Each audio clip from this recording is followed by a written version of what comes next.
ونستغفره ونؤمن به ونتوكل عليه ونعوذ بالله من شرور أنفسنا ومن سيئات أعمالنا من يهده الله فلا مضل له ومن يضلله فلا هادي له ونشهد أن لا إله إلا الله وحده لا شريك له ولا نظير له لا مثل له ولا مثال له ونشهد أن سيدنا وسندنا وشفيعنا وشفيع أمرنا وحبيبنا وحبيب ربنا ومولانا محمد عبده ورسوله أرسله الله إلى كافة للناس بشيرا ونذيرا وداعيا إلى الله بإذنه وسراجا منيرا أما بعد فأعوذ بالله من الشيطان الرجيم بسم الله الرحمن الرحيم الرحمن علم القرآن خلق الإنسان علمه البيان صدق بزرگان محترم، برادران عزیز اور میری اسلامی بہنیں، اللہ تبارک و تعالی نے دنیا میں دو طرح کے رشتے قائم کر رکھے ہیں۔ ایک رشتہ تو مخلوق کا خالق کے ساتھ ہے، اور ایک رشتہ خود مخلوق کا اپنی جیسی مخلوق کے ساتھ ہے۔ گویا کہ دنیا میں دو ہی طرح کے رشتے ملتے ہیں، یا تو مخلوق کا اپنے خالق کے ساتھ ایک رشتہ اور تعلق ہے، یا خود مخلوق کا آپس میں ایک دوسرے سے رشتہ اور تعلق ہے۔ وہ الگ بات ہے کہ مخلوق کے ان رشتوں اور تعلقات میں مزید آگے بہت سی کیٹیگریز بنتی چلی جاتی ہیں، لیکن بنیادی طور پر یہ دو ہی رشتے ہمیں نظر آتے ہیں کہ ایک وابستگی مخلوق کے اپنے خالق کے ساتھ ہو جاتی ہے، دوسری وابستگی خود مخلوق کی اپنی جیسی مخلوق کے ساتھ ہوتی ہے۔ پھر ان میں سے ہر دو آگے مزید دو قسموں کے اندر تقسیم ہوتا ہے۔ ایک تعلق ضرورت کا ہے، دوسرا تعلق محبت کا ہے۔ یعنی اللہ تبارک و تعالیٰ کے ساتھ بندے کا تعلق کبھی صرف ضرورت کا ہوتا ہے، محبت کا نہیں ہوتا۔ اسی طریقے سے مخلوق کا مخلوق کے ساتھ تعلق محض ضرورت کا تعلق ہوتا ہے، محبت کا تعلق نہیں ہوتا۔ اور دوسری قسم یہ کہ مخلوق کا اپنے خالق کے ساتھ محبت کا تعلق بھی ہے، یعنی ضرورت سے تجاوز کر کے محبت تک جا پہنچا ہے۔ اور اسی طریقے سے خود مخلوق کا مخلوق کے ساتھ تعلق محض ضرورت کا نہیں بلکہ محبت تک پہنچا ہوا ہے۔ تو گویا کہ خالق اور مخلوق کے اس تعلق کے اندر آگے دو تعلق، ایک ضرورت کا اور ایک محبت کا۔ ضرورت کا تعلق قانونی ہوتا ہے اور محبت کا تعلق جنونی ہوتا ہے، یعنی قانون اور ضابطے کے تحت جو چیزیں ضرورت کی ہوتی ہیں، جو فرائض منصبی ہوتے ہیں، بس بندہ اسی کو پورا کرتا ہے، یہ ایک ضرورت کا تعلق ہے۔ جیسے نوکر اپنے آقا کے فرض منصبی کے مطابق جو ضابطے کی ذمہ داری ہیں اس کو پورا کر کے فارغ ہو جاتا ہے۔ یہ ضرورت کا تعلق قانونی ہے کہ قانونی طور پر آپ پر کیا کیا فرائض منصبی ہیں، آپ محض اس کو پورا کر کے فارغ ہو جاتے ہیں۔ اور محبت کا تعلق جنونی ہوتا ہے کہ وہاں ضروریات سے آگے بڑھ کر، فرائض منصبی سے آگے بڑھ کر یہ محب محبوب کی اداؤں پر مٹنے کا بھی جذبہ رکھتا ہے، اور وہ یہ سوچتا کہ میرے محبوب کو کیا چیز پسند ہے، کیا چیز ناپسند ہے، کس ادا پہ مر مٹنا محبوب کو بھلا لگتا ہے، کس ادا پہ نہ مر مٹنا محبوب کو بھلا لگتا ہے۔ تو گویا کہ محبوب کی مزید پسند اور ناپسند تک کے دائرے کو دیکھتا ہے۔ تو یہ محبت کا تعلق جو جنونی ہے، یہ قانونی نہیں ہے، قانون کے دائروں سے بھی اوپر کی چیز ہے۔ گویا کہ قانون کے دائرے جہاں تھمتے ہیں وہاں سے جنون کے دائرے شروع ہوتے ہیں۔ انسان محبت کے جنون میں کیا کچھ کر ڈالتا ہے۔ تو بس یہ اسی قسم کے تعلقات چلتے ہیں۔ پھر آگے ان تعلقات کے اگر دو کیفیتیں ہیں، ایک ضعف کی کیفیت ہے، ایک قوت کی کیفیت ہے۔ بعض دفعہ یہ ضرورت یا محبت کا تعلق ضعیف ہوتا ہے، کمزور تعلق ہوتا ہے، اور بس اوقات یہ محبت یا ضرورت کا تعلق قوی ہوتا ہے، تو قوت و ضعف کا فرق ہوتا ہے، اور پھر قوت و ضعف کے اعتبار سے ہی اس محب کی محبوب کی نظر میں قیمت لگتی ہے۔ جو اس تعلق کے اندر جتنا قوی، جتنا اگریسو ہوتا ہے، جتنا جان تک جوکھوں میں ڈال دینے کی جو وہ جذبہ اور حوصلہ رکھتا ہے، تو محبوب کی نظر میں وہ اتنا ہی زیادہ قابل قیمت ہو جاتا ہے۔ اسی طریقے سے اس کے ضعف کا اگر تعلق ہے، کمزور تعلق ہے، ضرورت یا محبت کا تعلق ہے لیکن کمزور ہے، لہذا اسی اعتبار سے محبوب کی نظر میں اس کی قیمت لگتی ہے کہ بھائی یہ کام تو پورا کرتا ہے لیکن بس ایسے بادل نہ خواستہ کرتا ہے، دل چاہتا نہ چاہتا مجبوری میں کرتا ہے، محبت بھی مجبوری میں شو کرتا ہے، تو وہ کہ محبوب کی نظر میں اسی اعتبار سے اس کی قیمت لگتی ہے۔ اب عجیب بات یہ ہے کہ مخلوق کا مخلوق سے جب تعلق ہوتا ہے تو وہاں پر عام طور پہ انسان دو طرح کے سامنے آتے ہیں۔ بعض وہ لوگ ہیں کہ جو اس تعلق کو بڑے ضعف کے ساتھ، کمزوری کے ساتھ چلاتے ہیں، یعنی جو فرائض منصبی پورے کر دیتے ہیں، بس کافی ہے، ہمارا کام پورا ہو گیا۔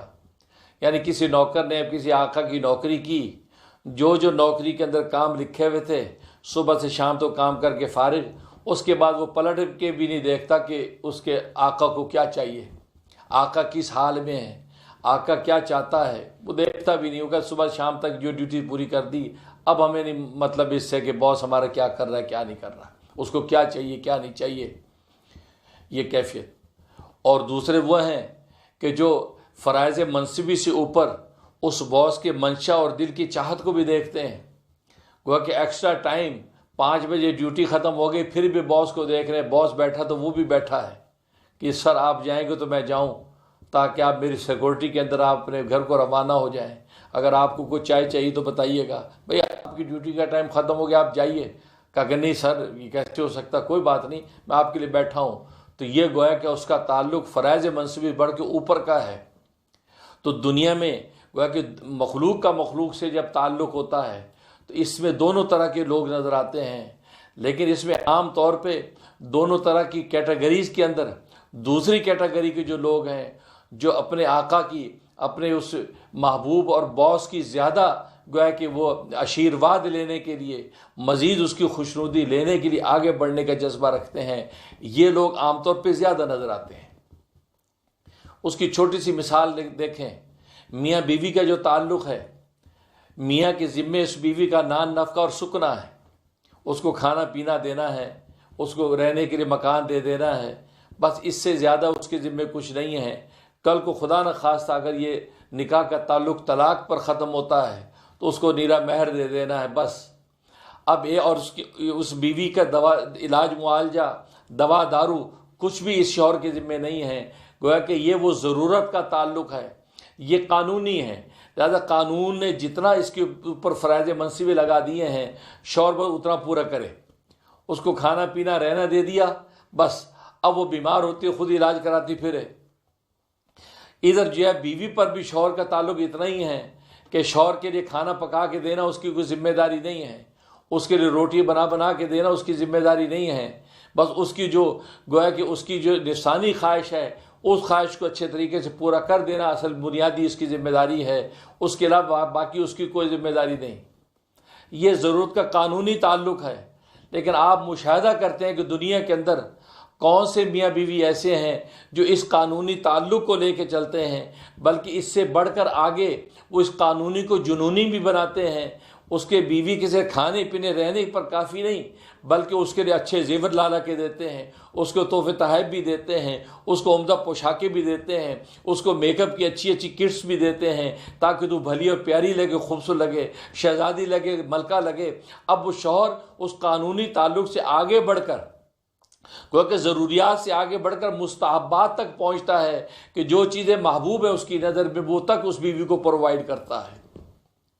اور بیوی بھی اس شوہر کی صرف اسی پر اکتفا نہیں کرتی کہ اس کی نفسانی خواہشات کو پورا کرنے کے لیے کافی رہے، بلکہ اس کے لیے کھانے بھی پکا کے دیتی ہے، اس کے لیے بستر بھی جھاڑتی ہے، اس کے گھر کو بناتی سجاتی بھی ہے، اس کا انتظار بھی کرتی ہے، اس کو جاب پہ جانے کے بعد رخصت بھی کرتی ہے، تو گویا کہ اس کی آنکھوں کی ٹھنڈک بنتی ہے۔ حالانکہ یہ قانونی تعلق نہیں ہے، قانونی سے اوپر جنونی تعلق ہے جو محبت کا تعلق ہے، گویا کہ ضروریات سے بڑھ کر مستحبات تک میں بیوی جو اس کا ساتھ دیتی ہے۔ تو گویا کہ دنیا کی جو تعلقات آپ دیکھیں وہاں پر انسان عام طور پہ ضروریات پر اکتفا نہیں کرتے۔ اگر ضروریات پر اکتفا کریں تو وہ ایک بے مزہ سے تعلق ہے۔ اگر میاں بیوی میں یہ قانونی تعلق ہو نہیں رہا، بس نان نف کا شکرہ دے دیا دیٹس اٹ، اب اس کے بعد ہمیں مطلب نہیں، آپ بیمار پڑی ہیں یا صحت میں ہمیں اس کو کوئی مطلب نہیں، اور بیوی نے اس کی خواہشات پوری کر دی، اب اس کو کوئی مطلب نہیں کہ آپ کا ناشتہ بنانے یا دوپہر کا کھانا دینا، آپ خود بنائیں خود پکائیں، جو کرنا کرتے رہیں۔ تو یہ ایسا خوش قانونی تعلق عام طور پہ دنیا میں دکھنے میں نظر آتا نہیں ہے، کیونکہ کوئی اس تعلق پہ نہیں رہتا، بلکہ قانونی سے جنونی یعنی محبت تک کے تعلق کو آگے پروموٹ کرتا ہے۔ کیوں کہ اس تعلق کی اصل لطف اور مزہ بھی وہی تعلق ہے کہ جو محبت کا تعلق ہو۔ صرف ضرورت تک کا تعلق تو بے مزہ ایک تعلق ہے، ایک قانونی طور پر آپ نے اپنے آپ کو کسی مقدمے سے آزاد کرنے کے لیے دینا لینا کر لیا، دیٹس اٹ۔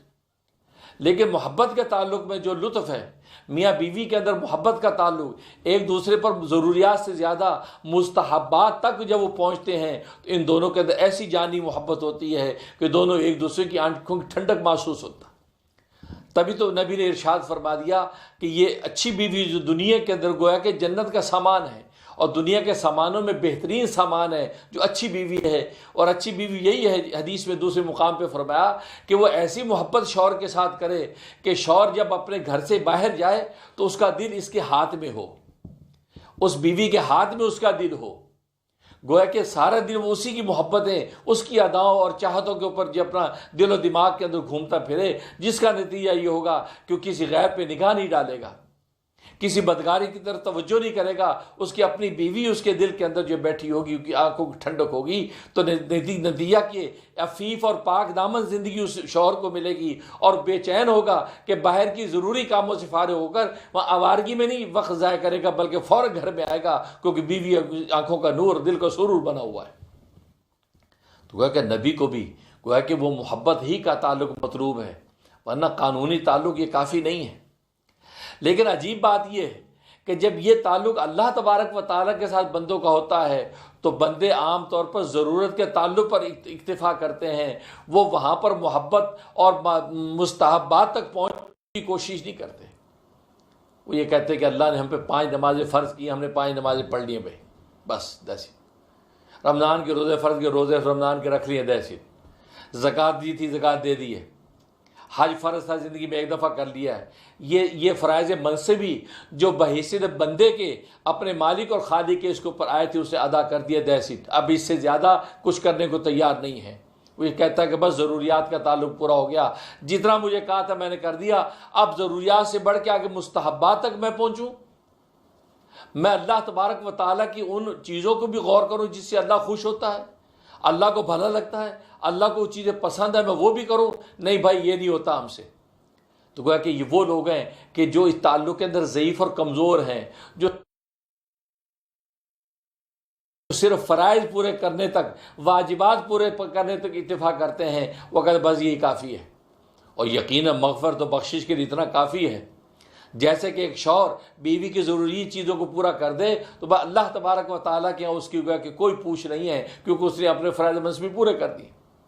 لیکن مزید محبت کا تعلق بڑھانے میں جو میاں بیوی کے اندر جو آپس میں محبت و لطف، ایک دوسرے کی آنکھوں کو نور، دل کا سرور بن رہا ہے، بالکل اسی طریقے سے اگر یہ بندہ اپنے خالق اور مالک کے مستحبات تک پہنچتا ہے، وہ یہ سوچتا ہے کہ اللہ کو تہجد بڑا پسند ہے، اللہ راتوں کو کھڑے ہو کر خدا کے سامنے پکارنے والوں کو بڑا محبوب رکھتا ہے، ان کے چہروں کو منور کر دیتا ہے، ان کے ہاتھ اٹھتے ہیں اور ابھی ہٹتے نہیں ہیں، اللہ پہلے ان کی دعائیں قبول کر لیتا ہے۔ تہجد کی بڑی قیمت ہے اللہ کے ہاں، اور راز و نیاز کی باتیں اللہ تہجد کے وقت میں سنتا ہے۔ اب یہ سوچتا ہے کہ آپ فرائض 5 وقت کی نماز کے علاوہ مجھے تہجد بھی پڑھنا چاہیے کہ میں مستحبات تک بھی پہنچوں، تاکہ میرا اللہ مجھ سے ایسا تعلق قائم کر لے کہ ایسی محبت کا تعلق ہو کہ اللہ تبارک و تعالیٰ میری آنکھوں کا نور اور دل کا سرور بن جائے۔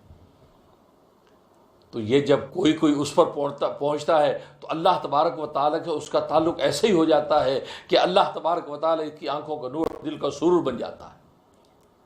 پھر وہ 5 وقت کی نماز پر اکتفا نہیں کرتا، بلکہ تہجد کے اندر کھڑے ہونے کے لیے بے چین رہتا ہے، اور بار بار سورج کو ڈوبتے ابھرتے دیکھتا ہے کہ کب سورج ڈوبے گا، کب رات کا اندھیرا آئے گا، کب مناجات خدا سے کروں گا، میں ہوں گا میرا خدا ہوگا، کوئی نہیں ہوگا، اور لبیک کے نعرے میں لگاؤں گا، لا الہ الا اللہ کے ضربے لگاؤں گا، ساری دنیا سوتی ہوگی، وہ میرا محبوب اس سوتی دنیا کو جاگتا ہو کر ان کی نگرانی اور نگہبانی کرتا ہوگا، میں اس محبوب کو یاد کر کے خدا کی محبت کو پاؤں گا۔ یہ جذبے لے کے پھرتا دن میں، اور دن کے سویرے اس سے بیزار ہوتا ہے کہ کب یہ اندھیرا چھائے گا۔ یہ وہ محبت، بس یہ تو بندوں کی عام طور پہ صورتحال یہ ہے کہ اللہ تبارک و تعالیٰ کے تعلق میں صرف فرائض منصوبے اور اکتفا کرتے ہیں، اجی فرض پڑھ لیا بس، اور کیا کرنا بھائی۔ اور آج کل تو فرائض کے اندر بھی اگر زور کی 12 رکعتیں ہیں، وہ کہتے ہیں 4 فرض پڑھ لیے بس ہو گیا جی، فرض پورا ہو گیا جی، سنت ہے۔ اور چھوڑیے یار، سنتیں تو سنتیں ہیں، وہ تو ایک ایکسٹرا چیز ہے، کر لی تو نہ کر لی، بس 4 فرض اب پڑھ لی۔ تو آج کے اس دور کے اندر تو انسان اتنا تکاسل کا شکار ہوتا چلا جا رہا ہے، یہ تعلق اتنا کمزور ہوتا چلا جا رہا ہے کہ 5 وقت کی نماز کے اندر بھی صرف فرائض واجبات کو اس نے اچک لیا اور اس کو کر کے فارغ ہو جاتا ہے۔ وہ یہ نہیں سوچتا کہ زور کی نماز میں 4 پہلے سنتیں پڑھنی تھیں، پھر 4 فرض پڑھنے تھے، پھر 2 سنتیں پڑھنی تھی، پھر 2 نفل پڑھنے تھے۔ یہ سنن و نوافل کیا ہیں؟ یہ اللہ تبارک و تعالیٰ کے وہ مستحبات ہیں، اللہ تبارک و تعالیٰ کی وہ محبوب چیزیں ہیں کہ اللہ ان کے ذریعے سے فرائض کو قبول کرنے میں آسانی پیدا کر دیتے ہیں۔ اور پھر مزے کی بات، یہ سنن اور نوافل یہ اصل میں خود نماز کی جو فرائض ہیں اس کا گیٹ وے ہے۔ یہ ایسی ہے کہ جیسے آپ وضو کرتے ہیں، نماز سے پہلے وضو کرتے ہیں، وضو کر کے اپنے آپ کے ظاہر کو بالکل پاک صاف کر لیتے ہیں، اور اب اس قابل ہو جاتے ہیں کہ اللہ کے سامنے اللہ اکبر کر کے نماز میں کھڑے ہوں۔ آپ نے وضو کیا، اور سنتیں کیا ہیں؟ سنت اندر کے باطن کو پاک کرنے کا اصل میں یہ ذریعہ ہے، جیسے وضو ظاہر کو پاک کرنے کا ذریعہ ہے، تو یہ جب آپ 4 سنتیں زور سے پہلے ادا کرتے ہیں، یہ باطن کو پاک کرنے کا ذریعہ ہے۔ ظاہر سے آپ نے وضو سے پاک کر لیا، باطن کو آپ سنتیں پڑھ کے پاک کر لیا، اب ظاہر باطن آپ پاک اور مصفا ہو گیا۔ اب آپ جب اس پاک ذات کے سامنے کھڑے ہوں گے، اللہ تبارک و تعالیٰ ایک ایسا پاک سجدہ عطا فرما دیں گے، وہ ایک سجدہ آپ کی نجات کے لیے کافی ہو جائے گا۔ اس لیے سنتیں ہیں، جب سنتیں پڑھتا ہے تو اندر کا پاک ہو جاتا ہے، خدا کے سامنے جھک جاتا ہے۔ جب اندر پاک ہوا، اب پاکیزہ ہو کے خدا کے سامنے کھڑا ہوتا ہے۔ اس لیے سنتیں فرض کی، پھر بعد میں سنتیں پڑھی، اس لیے کہ جو آپ نے فرائض اللہ تبارک و تعالی قبول کیے، اس کا ایک طرح کا شکرانہ آپ پیش کر رہے ہیں، آپ پھر سنتیں پڑھ رہے ہیں، پھر اللہ کے سامنے گر رہے ہیں، پھر نوافل ادا کر رہے ہیں۔ تو یہ نوافل اور یہ سنتیں اصل میں آپ کے فرائض کے اندر کوئی کمی بیشی ہو جاتی ہے تو اللہ تبارک و تعالیٰ ان کے ذریعے سے اس کمی بیشی کو پورا کرتے ہیں۔ تو لہذا اس کو ایکسٹرا سمجھنا یہ انسان کی نادانی ہے، جی سنتیں ایکسٹرا چیز ہیں، نوافل ایکسٹرا نہیں، ہمارے اٹسیلف فرائض، یہ فرائض ہی پورے کہاں ہوتے ہیں، اسی کے اندر کمی رہ جاتی ہے۔ اس لیے اہل دل نے محققین فرماتے ہیں کامل نماز اگر کسی کی دنیا میں ہوئی، وہ کس کی ہوئی؟ محمد مصطفیٰ احمد مجتبیٰ خاتم الانبیاء صلی اللہ علیہ وسلم کی نماز اصل میں کامل نماز ہے۔ اس کے علاوہ کائنات میں کسی کی نماز کامل نہیں ہے۔ باقیوں کے نماز کے اندر کمال اسی طرح پیدا ہوگا کہ جب وہ سنت نفلیں پڑھیں گے اور آخرت میں نمازیں جب پیش ہوں گی تو اللہ تبارک و تعالیٰ فرائض کے اندر جب نقص دیکھیں گے، اس جب ضعف دیکھیں گے، ان سنت و نفلوں کے جیسے اس فرض کے ضعف کو اور ازالے کو پورا کر دیں گے۔ اسی لیے تو اللہ تبارک و تعالیٰ سنت نفلیں دی ہیں کہ اس لیے کہ ہمارا فرض کامل نہیں ہے، اس کو کامل کرنے کے لیے اللہ نے، اور یہی وجہ ہے کل روز قیامت میں حدیث میں آتا ہے جب نمازوں کا حساب لیا جائے گا اور اس میں کوئی کمی بیشی نکلے گی کہ فرائض میں یہ کوتاہی، یہ کمی، تو اللہ تبارک و تعالیٰ فرمائے گا اچھا دیکھو اس کی سنت نفلیں ہیں کوئی؟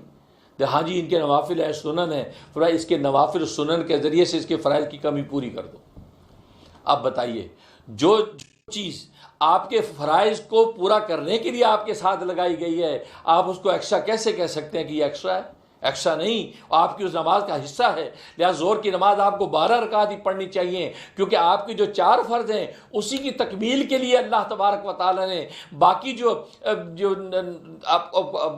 رکعت آپ کو دی ہیں، 4 پہلے دی ہیں، 4 بعد میں دی ہیں، 2 بعد میں دی ہیں، پھر 2 بعد میں دی، اسی طرح 8 رکعت آپ کو جو مزید دی ہیں وہ اسی لیے دی ہیں تاکہ اس فرض کی تکمیل ہو سکے۔ اسی طرح عصر کی نماز ہے، عصر کی نماز کہنے کو جی 4 رکعت ہے، جی نہیں 8 رکعت ہے، اس میں سنت غیر مؤکدہ اللہ تبارک و تعالی متعین کی، تاکہ میں نے جیسے بتایا وضو سے ظاہر کو آپ نے پاک کیا اور ان سنت باطن کو پاک کیا، اور پاک کر کے جب اللہ کے سامنے کھڑے ہوئے تو اللہ تبارک و تعالی ایک ایسا پاک سجدہ عطا کر دیں گے کہ آپ کی نجات کے لیے کافی ہو جائے گا۔ پھر مغرب کی نماز آئی، مغرب یہاں پہ 3 فرض پڑھے، اس کے بعد 2 سنتیں پڑھی، پھر 2 نفل پڑھے، تو گویا کہ اسی طرح عشاء کی نماز ہے، عشاء کی نماز کہنے کو جی 4 فرض ہیں، 3 وتر ہے، 7 رکعت بس بہت ہے، نہیں 17 رکعت ہے، 17، 4 سنت آپ پہلے پڑھیں، کیونکہ میں نے بتایا کہ یہ 4 سنتیں آپ کے باطن کو پاک کریں گی، اور یہ وہ گیٹ وے ہے کہ آپ فرض کے اس حدود کے اندر داخل ہو رہے ہیں۔ 4 سنت پڑھ کے پھر آپ اس کے بعد 4 فرض ادا کریں گے، 4 فرض ادا کرنے کے بعد پھر 2 سنتیں آپ ادا کریں گے، 2 سنتیں ادا کر کے پھر 2 نفل آپ ادا کریں گے، 2 نفل ادا کر کے اب 3 وتر آپ پڑھیں گے، 3 وتر کے بعد پھر 2 نفل پڑھیں گے، آپ کے 17 رکعت پوری ہوں گی، عشاء کی نماز آپ کی مکمل ہوئی۔ اب آپ یہ سمجھیں کہ نہیں 4 فرض اور 3 وتر کے علاوہ باقی سب زائد ہے، زائد نہیں ہے۔ جیسے میں نے عرض کیا یہ آپ کے اس فرض اور واجب کی تکمیل ہی کے لیے اللہ تبارک و تعالی نے آگے پیچھے سنن نوافل لگا دیے ہیں، تاکہ ان مستحبات تک جب پہنچو گے تو تمہارا تعلق اپنے اللہ کے ساتھ ضرورت کا نہیں رہے گا، بلکہ اللہ کے ساتھ تمہارا تعلق محبت کا پیدا ہو جائے گا۔ اور اللہ کو یہی مطلوب ہے کہ بندے کا تعلق اپنے اللہ کے ساتھ محبت کا ہو۔ ضرورت کا تعلق تو سب ہی رکھ لیتے ہیں، ضرورت کا تعلق تو کوئی مشکل بات نہیں ہے، کیونکہ اجرت کا تعلق ایک اجیر بھی رکھ سکتے، ایک مزدور وہ آپ سے اجرت لے کے آپ کا کام کر دے گا، بس صحیح ہے، اجرت کا تعلق اتنا کافی ہے۔ لیکن ایک ایسا تعلق ہو کہ آپ اجرت پر نگاہ ہی نہ ہو، بس یہ ہو کہ میرا اللہ مجھ سے راضی ہو جائے، اللہ سے خود اللہ ہی کو مانگیں، اللہ سے اللہ کے غیر نہ مانگیں، اللہ سے کہ یا اللہ تو آپ اپنا آپ ہمیں عطا کر دے، یا اللہ تو ہمیں مل جا، اور ظاہر ہے کہ جس کو اللہ مل گیا اس کو ساری خدائی مل گئی۔ اس سے میں بتایا کرتا ہوں شیخ العرب والعجم حضرت حاجی امداد اللہ مہاجر مکی رحمۃ اللہ علیہ جب پہلی مرتبہ حج کے لیے گئے ہیں اور پہلی نظر بیت اللہ پہ پڑی ہے، اور آپ جانتے ہیں کہ پہلی نظر جب بیت اللہ پہ پڑتی ہے تو وہ قبولیت دعا کا وقت ہوتا ہے، جو مانگا جائے ملتا ہے۔ کیا دعا کر رہے ہیں؟ بیت اللہ کو دیکھتے کیا کہا ہے؟ اللہ میں آپ سے آپ ہی کو مانگتا ہوں، اے اللہ میں آپ سے آپ ہی کو مانگتا ہوں، آپ مجھے مل جائیے، اور ظاہر کہ جس کو خدا مل گیا اس کو ساری خدائی مل گئی۔ اور پھر آپ نے دیکھا کہ اللہ ایسا ملا حاجی صاحب کو، پھر پوری دنیا کے اندر ان کا ڈنکا بجا ہے، ان کے ولایت و معرفت کے جو چرچے پوری دنیا کے اندر ہوئے، اللہ تبارک و تعالی نے کہاں بلندیوں کے مقامات پر فائز کر دیا، کیونکہ خود اللہ مل گیا۔ اور جس کے دل میں خود اللہ آباد ہو جائے تو پھر اس کو پھر کسی ویرانے کی پرواہ نہیں ہے، اس کو پھر خلوت کی پرواہ نہیں ہے۔ وہ تنہائیوں میں بیٹھ کر خدا کے ساتھ انس اور محبت کے ساتھ جو صحبت اختیار کرتا ہے، رفاقت اختیار کرتا ہے، اس کا مزہ ہی دوسرا ہے۔ جیسے کہ اللہ والے بیٹھے تھے اکیلے، لوگ باتیں کر رہے تھے، گپے لگا رہے تھے، ادھر بیٹھا گویا کہ ایک طرح کا پکنک کا ماحول آج کے زبان میں، وہ اکیلے بیٹھے۔ ایک صاحب ہے، سر آپ اکیلے بیٹھے، اجازت میں آپ کے ساتھ بیٹھ جاؤں؟ کہ جی کیوں؟ کہتے مطلب میں آپ کو کمپنی دے دوں کیونکہ آپ اکیلے بیٹھے ہیں، سب لوگ 2 4 6 گپے لگا رہے ہیں، میں سوچ میں آپ خاموش بیٹھے، خیریت؟ کہا کہ تمہیں کس نے کہا میں اکیلا ہوں؟ کہتے جی آپ اکیلے ہی ہیں، آپ کے ساتھ کوئی بھی نہیں؟ اکیلا نہیں ہوں بیٹا، میرے ساتھ کرامن کاتبین ہیں، سیدھے کندھے پہ نیکیاں لکھنے والا فرشتے میرے ساتھ، الٹے کندھے پہ برائیاں لکھنے والا فرشتے میرے ساتھ، اور پھر اس کے ساتھ ہم 3 کے علاوہ میں تو ان پاکیزہ نفوس کے ساتھ بیٹھ کر لطف اور محبت لے رہا ہوں اور خلوت کی تنہائیوں کے مزے لے رہا ہوں، اور تم سمجھتے میں اکیلا ہوں، میں اکیلا نہیں۔ اللہ اکبر۔ یہ جواب ان لوگوں کے لیے جو آج کی زبان میں کہتے ہیں لونلینس۔ آج بچے خاص، آئی فیل لونلینس، ماما آئی فیل لونلینس، میں بڑی تنہائی فیل کر رہی ہوں، میں بڑا تنہا فیل کر رہا ہوں، لیو می الون، لیو می الون۔ ان بچوں کو یہی عقیدے سمجھانے کی ضرورت، بیٹا تم جتنا بھی زور لگا لو، یو کی ناٹ بیکم لونلینس، تو لونلینس ہو ہی نہیں سکتی تمہاری۔ کیوں؟ اس لیے کہ تم دو فرشتے تمہارے کندھوں پہ، اور اللہ تبارک و تعالیٰ کی ذات نحن اقرب من حبل الورید تمہارے ساتھ، تین تو تمہارے ساتھ ہے ہی ہے اینی ٹائم، اور چوتھے تم ہو، تو تم چار بندے، لونلینس کیسے ہو گئی؟ تو ہم لوگوں کو دیکھتے ہو کہ اماں نہیں ہے، ابا نہیں، بھائی نہیں، میں اکیلا بیٹھا ہوں۔ نہیں بیٹا، یہ کوئی لونلینس نہیں۔ اصل لونلینس تو پھر وہی ہے کہ جب وہ تینوں بھی تمہارے ساتھ نہ ہو اور تم بھی اکیلے ہو، پھر ہم مانے کہ واقعی آپ لونلینس ہے، اور اس لونلینس حالت کے اندر پھر تم گناہ کرو، ثواب کرو، کچھ بھی کرو، پھر تمہیں کوئی پوچھنے والا نہیں ہے۔ مزہ تو تب ہے، لیکن نہیں جس کا یہ تصور ہوتا نہیں وہ اللہ مجھے دیکھ رہا ہے، یہ فرشتے بیٹھے کتاب جو کھول کے لکھ رہے ہیں، تو لہذا اگر میں نے زبان سے کوئی کلمہ جب وہ معصیت کا کیا، فسق کا کیا، ایون ہے کہ میں نے دماغ کے اندر بھی کسی کی برائی گناہ سوچا، تو اللہ تبارک و تعالیٰ کی نگاہ نے اس کو اچک لینا ہے۔ یہ عقیدہ سمجھانے کی ضرورت ہے، تو بچوں کو سمجھ میں آئے کہ واقعی ہم لونلینس نہیں ہیں، ہم اکیلے نہیں، ہمارے ساتھ جو ہے وہ اللہ تبارک و تعالیٰ کی ذات ہمارے ساتھ ہے، اور دو فرشتے ہمارے ساتھ ہیں، اکیلے کس بات پہ ہیں۔ لیکن آج بس یہ ایک مرض لگا ہوا ہے کہ میں لونلینس فیل کر رہی ہوں، لونلینس فیل کر، کوئی لونلینس۔ ان تین کا کیا جواب ہے؟ لکھا نا بہاؤالدین زکریا نقشبندی رحمۃ اللہ علیہ، ملتان کے اندر جن کا مزار ہے، جب اپنے پیر و مرشد کے پاس گئے، ان سے بیعت ہوئے، ان کے ساتھ کچھ دن رہے، تو ظاہر ہے کہ بہاؤالدین زکریا نقشبندی رحمۃ اللہ علیہ کے اندر اللہ تبارک و تعالیٰ جو جوہر اور کمال چھپا رکھے تھے، شیخ نے دیکھ لیے، شیخ نے ان کو منظور نظر بنا لیا، ہر وقت شیخ کی ان کے اوپر نظر و توجہ۔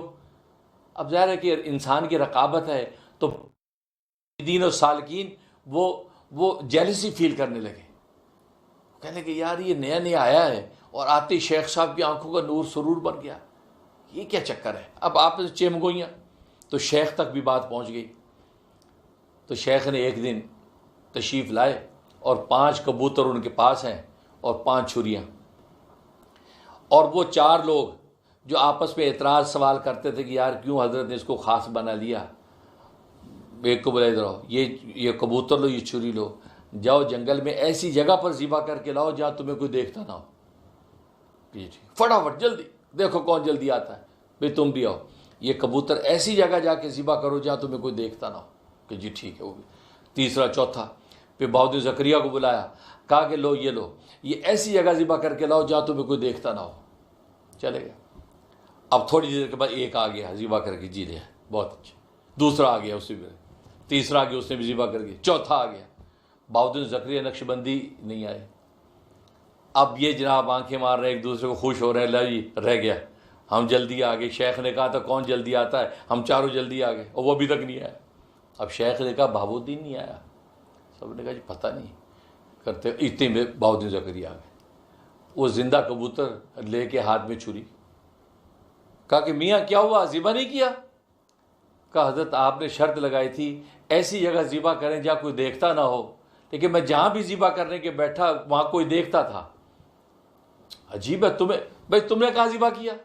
کہا جی میں تو وہ کھنڈر مکان تھا، اس کی دیوار کی اوٹ پہ بیٹھ کے ذبح کر لیا، کوئی نہیں دیکھ رہا تھا، میں وہاں ذبح۔ وہ اچھا، بس تم نے کہاں ذبح کیا؟ کہا کہ جھاڑیوں میں چلا گیا تھا، وہاں کوئی نہیں دیکھ رہا تھا، میں وہاں ذبح کیا۔ پھر چوتھے سب نے کہا جی میں چپ کر کے کر دی تھی بات۔ تو حضرت بہاؤالدین زکریا فرمایا کہ بہاؤالدین یہ ان کو تو جگہ مل گئی کہ جہاں کوئی نہیں دیکھ رہا تو ذبح کر کے لے آئے، اور تجھے جگہ نہیں ملی کہ ایسی جگہ ہو جہاں ذبح نہیں کر سکتے؟ کیوں نہیں ملی تمہیں جگہ؟ حضرت خاموش۔ حضرت فرمایا جھاڑیوں میں گیا تھا لیکن وہاں بھی کوئی دیکھتا تھا، دیوار کی اوٹ میں گیا تھا وہاں بھی کوئی دیکھتا تھا، اس کھنڈر میں گیا تھا وہاں بھی کوئی دیکھتا تھا، اس ساحل کے کنارے پہ گیا وہاں بھی کوئی دیکھتا تھا۔ فرمایا کون دیکھتا تھا بھائی، کون دیکھتا تھا تمہیں؟ کہ میرا اللہ مجھے دیکھتا تھا، میرا اللہ مجھے دیکھتا تھا۔ بھائی یہ ہے وہ محبت۔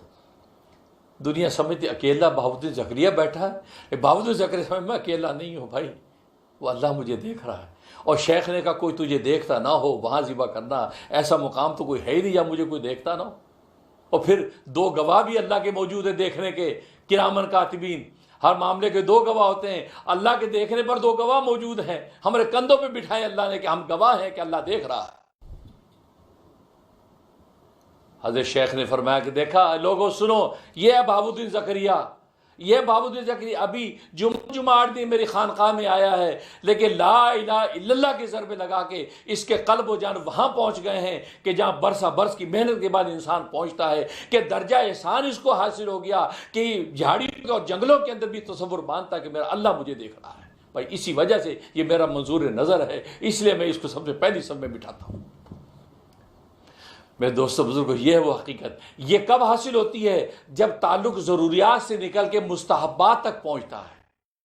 صرف فرائض منصبی پورے کرنے تک نہیں, بلکہ اس سے اوپر مستحبات اور محبت تک پہنچتا ہے. اللہ کی محبت کی اداؤں کو بھی دیکھے, اللہ کو یار یہ عمل بہت پسند ہے, اور پھر مستحبات تک جو پہنچتا ہے. اور عجیب بات, آج بندہ سمجھتا ہے یار فرائض و واجبات پورے کر لو یار, اسی کی پوچھ ہوگی.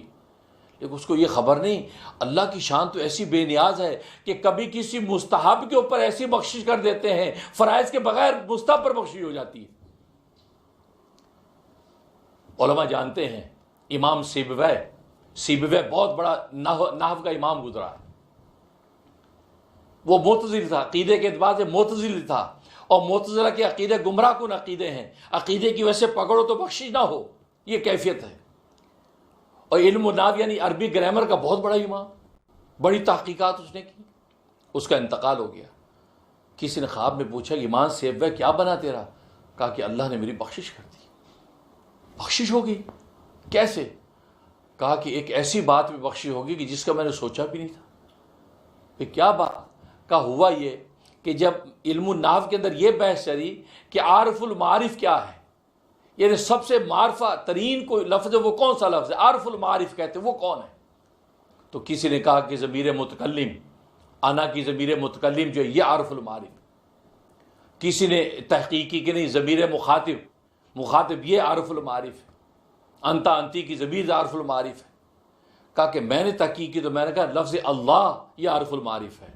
سب سے معرفہ ترین اگر کوئی لفظ ہے وہ لفظ اللہ ہے, کیونکہ اللہ کا لفظ خود اللہ کی ذات کے علاوہ کسی کے لیے نہیں بولا جا سکتا. یہ میرے اللہ کی ذات اس کے لیے متعین ہے, یہ اللہ کا لفظ اس کے علاوہ کسی کے لیے بولا جا سکتا. لہذا لفظ اللہ عارف المعارف ہے. سب سے زیادہ معرفہ ترین, سب سے اعلیٰ اور اسپیشل ترین اگر کوئی نام ہے تو لفظ اللہ ہے. کہا کہ میں نے یہ تحقیق کی تو کل روز قیامت میں اللہ کے سامنے پیش ہوئے تو اللہ تبارک و تعالیٰ سے امام سیبویہ تو نے میرے نام کی تعظیم کی, میرے نام کی تعظیم کرنے والا آج ذلیل نہیں ہو سکتا, آج میں تجھے بھی تعظیم دے کر جنت میں داخل کرتا ہوں. دوستو مستحب عمل ہے, بلکہ انہوں نے تو ثواب کی نیت بھی نہیں کی تھی, تحقیق کی تھی, اور عقائد اس کے گمراہانہ عقائد ہیں جس پر جہنم کا فیصلہ ہو. لیکن اللہ تبارک و تعالیٰ اس کے ایک اتنے عمل کو ایسا پسند کیا, یار اس نے میرے نام کو عزت دی تو بس میں آج اس کو عزت دوں گا, لہذا اللہ نے ان کو جنت میں داخل کر دیا. تو اس لیے بندہ یہ سوچے یار مستحب تو ہے یا سنت تو ہے, یہ کون سا ضروری, فرض تو نہیں ہے یار. نہیں, تمہیں نہیں پتا کہ تمہاری بخشی اللہ نے اسی مستحب میں رکھی ہو, تمہاری بخشی اللہ تبارک و تعالیٰ اسی سنت کے اندر رکھی ہو جس کو آپ فرض نہ سمجھ کے چھوڑ رہے ہیں. بخاری شریف کا وہ تو مشہور واقعہ آپ کو پتا ہے, ایک طوائفہ ایک یعنی بدکارہ سفر کر رہی ہے, اور سفر بدکاری ہی کے لیے کر رہی ہے. تو جنگل میں راستے میں پیاس لگی تو ایک کنواں دیکھا, اب کنویں سے اسے پانی نکال کے پیا. جیسے دیکھا تو کنویں کے قریب جو گیلی مٹی ہے, اس گیلی مٹی پر ایک جو کتے کا بچہ وہ اس مٹی کو چوسنے کی کوشش کر رہا ہے, پیاس سے تڑپ رہا ہے. انہوں نے دیکھا اوہو, اب اس کو پانی پلانا اس پہ کوئی فرض نہیں ہے کیونکہ جانور ہے, اس کی کون سی ذمہ داری ہے, لیکن اس کے لیے مستحب ہے, ایک اچھا عمل ہے, ایک اخلاقی تقاضا ہے کہ میں اس کو پانی پلا دوں. انہیں کیا کیا, اپنے دوپٹے کے ساتھ اپنا جو موزہ باندھا اور پانی میں ڈالا اور باہر نکالا, موزہ پانی سے بھر گیا, وہ پانی اس کے اوپر ڈیلا, اس نے پانی پیا یہاں تک اس کو کلیجہ سیراب ہو گیا اور خوشی سے اس کے پاؤں چاٹنے لگا. اس کے بعد یہ اپنے سفر پہ چلی گئی. جب اس کا انتقال ہوا تو نبی کریم صلی اللہ علیہ وسلم بخاری شریف کی حدیث فرماتے ہیں اللہ تبارک و تعالی نے اس کی ساری بدکاریاں معاف کر دی, اس کے اس ایک عمل پر اس کے لیے جنت کا فیصلہ کر دیا. اب بتاؤ سارے گناہ کبیرہ بڑے بڑے اس کے معاف ہو گئے، ایک مستحب عمل پر کہ اسے ایک کتے کے بچوں کو پانی پلایا۔ اور آج ہم سوچے یار مستحب ہی تو ہے، کوئی ضرورت۔ اللہ تبارک و تعالی نے پتہ نہیں کس مستحب میں آپ کے لیے بخشی کا فیصلہ کر رکھا ہو۔ ایک اللہ والے غالباً باجدی بستامی ہیں یا اسی طرح کے لیول کے کوئی بزرگ ہیں، وہ چلے جا رہے تھے تو دیکھا ایک بلی کا بچہ سردی سے ٹھٹر رہا ہے، جیسے آج کل کی سردیاں، سردی سے ٹھٹر رہا ہے۔ انہیں جلدی سے اٹھایا، اس کو صاف کیا، بارش میں گیلا ہو رہا تھا، اندر لے آئے، لا کے اپنی رضائی کے اندر اس کو لٹا دیا، رضائی میں بٹھا دیا۔ اس کو بڑا سکون ملا۔ اس کے بعد ختم ہو گئی، صبح سویرا ہوا تو بچہ چلا گیا جنگل ونگل میں۔ ان بزرگوں کا جب انتقال ہوا تو اللہ تبارک و تعالیٰ کے سامنے پیشی ہوئی، کیونکہ اللہ کے سامنے دو پیشیاں ہوں گی، ایک جسم مثالی کے ساتھ، ایک جسم خاکی کے ساتھ۔ جسم خاکی کے ساتھ جو ہمارا یہ جسم ہے، اس کے ساتھ تو پیشی ہوگی قیامت میں، محشر کے وقت۔ اس سے پہلے مرنے کے بعد فوراً ایک پیشی ہوتی ہے، وہ جسم مثالی کے ساتھ ہوتی ہے۔ اللہ ہمارے جسم جیسا ایک مثل جسم بنا کے اپنے سامنے کھڑا کرتا ہے اور سوال جواب کرتا ہے، اس کو جسم مثالی کی حاضری کہتے ہیں۔ اور جیسے احادیث میں سارے واقعات موجود، اب وہ جسم مثالی کی حاضری ہو گئی، فرمایا کہ اے فلاں تو ہمارے لیے کیا لے کے آیا ہے؟ اب بزرگ کہتے ہیں میں سوچ میں پڑ گیا کہ اللہ کو اگر میں اعمال پیش کروں تو اللہ میاں کے سامنے میرے عمل کیا عمل ہے، کوئی نہ کوئی نقص نکل آئے گا۔ وہ سوچا میں اپنا ایمان پیش کرتا ہوں، یہ توحید پیش کرتا ہوں، ایمان اور توحید کے اندر تو کسی قسم کی کمی نہیں ہے، سیدھا سیدھا معاملہ کہ پکی توحید ہے میری، کہ اے اللہ میں تیری توحید لے کے آیا ہوں، اے اللہ میں تیری توحید لے کے آیا ہوں۔ توحید تو یہ ہے کہ خدا حشر میں کہہ دے، توحید تو یہ ہے کہ خدا حشر میں کہہ دے یہ بندہ تو عالم سے خفا میرے لیے ہے۔ توحید کا یہ مقام۔ اب یہ بات کہی تو اللہ تبارک و تعالیٰ فرمایا اتذکر لیلۃ اللبن، اے فلاں تجھے وہ دودھ والی رات یاد ہے؟ اس میں اللہ نے اس کے ایک واقعی طرح اشارہ کیا۔ ہوا یہ کہ ایک مرتبہ انہوں نے رات کو دودھ پیا تو پیٹ میں درد ہو گیا۔ صبح کو گھر والوں کو کہا کہ میں نے رات دودھ پیا، پیٹ میں درد ہو گیا۔ یہ بات کہی، کہا او ہو اچھا دودھ پینے سے پیٹ درد، ہاں پیٹ میں درد ہو گیا۔ تو یہ بات کہہ دی تھی، تو اللہ تبارک و تعالیٰ آج ان کو یاد کرایا تذکر لیلۃ اللبن، وہ دودھ والی رات یاد ہے کہ تو نے دودھ کو مؤثر سمجھا تھا کہ دودھ نے تیرے پیٹ میں درد کیا؟ دودھ کے کیا مجال ہے کہ میرے ہوتے تیرے پیٹ میں درد کرے؟ ساری دنیا کے درد میں اتارتا ہوں، ساری دنیا کے راحتیں مجھ سے نازل ہوتی ہیں، ساری دنیا کو خوشیاں میں بانٹتا ہوں، ساری دنیا کے غم میری طرف سے جاتے ہیں، کسی کی مجال ہے کہ دودھ تیرے پیٹ میں درد کرے؟ یہ توحید ہے تیری کہ تو چھوٹی سی درد کی وجہ سے مجھے چھوڑ کر دودھ کی طرف چلا گیا؟ اب تو جناب یہ کانپنے لگے، اوہو جس توحید پہ مان کیا تو وہ توحید پہ آج پوچھتی، وہ بھی ہوا ہوگی، کہاں پر ہے؟ کہا کہ لیکن اللہ کے بندے آج ہم تیری بخشش کرتے ہیں اس بلی کے بچے کی دعا کی وجہ سے، جس بلی کے بچے کو تو نے ٹھنڈ سے اٹھا کے رضائی کے اندر بند کیا تھا، اس کو جو سکون ملیا تھا، اس بلی کے بچے نے تیرے دعا کی تھی، اللہ نے اس دعا کی وجہ سے آج تیری بخشش کا فیصلہ کر دیا۔ اب بتائیے اس کا مطلب جانور بھی دعا کرتے ہیں، جو آج احادیث میں بھی اس کے اشارے ملتے ہیں، جانور دعا کرتے ہیں۔ جانور کے ساتھ جب آپ بھلا کرتے ہیں وہ دعا کرتے ہیں، اس دعا کی وجہ سے اللہ تبارک و تعالی رحمت کا فیصلہ کرتے ہیں۔ ایک بہت بڑے محدث 2 سال ہو گئے وہ فالج کا شکار ہو گئے، چل نہیں سکتے، 2 سال ہو گئے، دنیا کے طبیب حکیم فیل ہو گئے، کہا جی بس اب معذور پڑے۔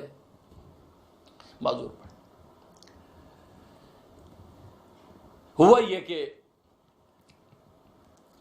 ایک دن بیٹھے ہیں، بلی کا ایک بچہ سامنے سے نکلا ایک سوراخ میں سے، ایک سانپ آیا، اژدھا سانپ نے اس بلی کے بچے کو دبوچا، ایسے دبوچا، جیسے دبوچا تو بلی بے چین ہو کے چیخی اس کے اوپر، لیکن وہ چھوڑ ہی نہیں رہا۔ اب یہ معذوری کی حالت میں، لیکن وہ کیفیت ایسی سی، جوش آیا، ان کے پاس ڈنڈا پڑا تھا، زور سے انہوں نے ڈنڈا مارا اس کے، جب ڈنڈا اس اژدھے کے سر پہ پڑا تو اسے جلدی سے بلی کا بچہ چھوڑ دیا۔ بلی کا بچہ بھاگا، ماں نے اس لیا بچے کو، کونے میں چل گیا، وہ جلدی سے سوراخ میں گھس گیا اژدھا، اور یہ پھر اسی طرح معذور ہو کے گر گئے۔ رات کو خواب دیکھتے ہیں، خواب دیکھتے ہیں نہیں، بلکہ ایک دن گزرا، اگلی رات میں سب صبح اٹھے تو بالکل ٹھیک ٹھاک، سارا مرض ختم ہو گیا. یہ بڑے حیران کہ یا اللہ یہ کیا ہو گیا. اللہ سے دعا کر یا اللہ اس کا راز تو بتا، میں کیسے ٹھیک ہو گیا، میں تو کوئی دوا دارو کیا ہی نہیں. ان کا دماغ اس طرف گیا ہی نہیں کہ بلی کے بچے کو میں نے چھڑایا تھا. رات کو رسول اللہ صلی اللہ علیہ وسلم خواب میں آ گئے، کہا کہ مبارک ہو تمہیں اللہ نے شفا دے دی. کہ یا رسول اللہ صلی اللہ علیہ وسلم واقعی مجھے شفا دے دی، لیکن مجھے یہ راز پتہ نہیں چلا کہ مجھے شفا کیوں ہوگی. میں گناہگار تو 2 سال سے تکلیف میں مبتلا ہوں. اے اللہ کے حبیب آپ اللہ کے رازدان ہیں، آپ بتائیے مجھے شفا کیسے ہو گئی. اللہ کے رسول نے فرمایا اصل میں تجھے یاد ہے تو نے بلی کے بچے کو چھڑوایا تھا، عضدے پہ ڈنڈا مارا تھا اور بلی کا بچہ چھوڑ کے چلا گیا تھا. کہ جی ہاں، اور بلی اپنے بچے کو لے کے چلی گئی تھی. کہ جی کہا اس بلی نے تیرے لیے دعا کی یا اللہ اس کی تکلیف پریشانی بیماری دور کر دے. اور یہ دعا کی، وہ دعا ڈائریکٹ اللہ کے عرش تک پہنچی. اللہ نے براہ راست اس کی دعا کو سنا اور اس کی دعا قبول کر کے اللہ نے اس میں تیرے لیے شفا کا فیصلہ کر دی. تکبیر تکبیر، نعرہ رسالت محمد رسول اللہ تاجدار ختم نبوت زندہ باد. کیا پیارا دین ہے ہمارا خدا. ہم نے اپنے دین کو پہچانا ہی نہیں، اپنے اللہ کو پہچانا نہیں. اسے ضروریات پہ نہ رہو جی 5 نمازیں پڑھنی بس کافی ہے. تہجد کی عادت ڈالنے کی کوشش کرو، اشراق میں بھی کھڑے ہونے کی عادت ڈالو. صرف رمضان کے روزے پہ اکتفا نہ کرو، جمعرات اور پیر کا روزہ رکھنے کی بھی عادت ڈالو. اور امریکہ والوں کے لیے میں کہا کر تو یہ جو مہینے ہیں نومبر دسمبر جنوری فروری، یہ تو آپ کو روزے کے مہینے ہیں. صبح سحری کرنے سارے دن آپ کو پیاس بھی نہیں لگتی اور روزے نفلی آپ کے کھاتے میں لکھے جا رہے ہیں. گویا کہ ضروریات سے بڑھ کے مستحبات تک جب آپ جائیں گے تو اللہ تبارک و تعالیٰ سے محبت کے پروانے جاری ہو جائیں گے. اللہ سے دعا ہے کہ اللہ تبارک و تعالیٰ اپنی محبت کا راستہ ہمیں جب یہ طے کرنے کی توفیق نصیب فرمائے.